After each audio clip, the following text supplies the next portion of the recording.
સ્થાનિક સ્વરાજની ચૂંટણી રસપ્રદ બની રહી છે, ત્યારે ધારીના મીઠાપુર તાલુકા પંચાયત પેટા ચૂંટણી રસપ્રદ બની હોય તેવું લાગી રહ્યું છે.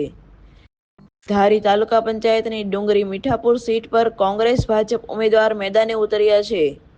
ગઈ ટર્મમાં આમ આદમી પાર્ટીના ઉમેદવારનો ફાળે ગઈ હતી, પણ મહિલા સદસ્યનું અવસાન થતાં ફરી પાછી મીઠાપુર સીટની પેટા ચૂંટણી યોજાવા જઈ રહી છે. ત્યારે ધારાસભ્ય જેવી કાકડિયા, તાલુકા પંચાયત સદસ્ય અનુભાઈ લાલિયા, તાલુકા પ્રમુખ મુગરેશભાઈ કોટડિયા, અતુલભાઈ કાનાણી, બાબા સાહેબ સહિત ભાજપ આગેવાનો ભાનુબેન મંગળુભાઈ વાળાને જીતાડવા એડી ચોટીનું જોર લગાવવામાં આવી રહ્યું છે. એવા ઉમેદવાર તમને મંગળુભાઈ જ્યારે આપ્યા છે ત્યારે આપ સૌને અમે વિનંતી કરવા માટે આવ્યા છે કે મંગળુભાઈને તમે જંગી બહુમતીથી છૂટી અને મોકલો તો આપણા વિસ્તારનું જે 2 ટર્મથી કામ નથી ત્યાં આ વિસ્તારના વધારેમાં વધારે કામ થાય એના માટે અમે પ્રયાસો કરીએ.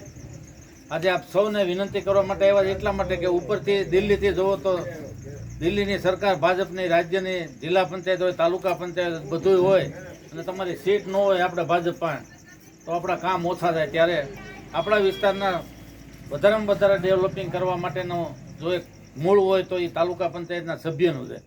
આ તાલુકા પંચાયતના સભ્યને તમે અહીંથી ચૂંટીને મોકલો અને આપણા વિસ્તારના સારામાં સારા કામ થાય એના માટે એ પણ પ્રયાસો કરવાના છે. ત્યારે એના ભાગરૂપે અમે સૌ તમને વિનંતી કરવા માટે આવ્યા છે. આવતી 16 તારીખે 2જા નંબરનું ક્રમનું જે નિશાન છે કમળ યાદ રાખવાનું છે નિશાન. એ કમળ ઉપર બટન દબાવીને આપ મંગળુભાઈના મિસિસ ઊભા છે ભનુબેન મંગળુભાઈ વાળા એને તમે વિજય બનાવો એવી સૌને જાહેરમાં. રિપોર્ટર સંજય વાળા, અસ્મિતા ન્યૂઝ, ધારી.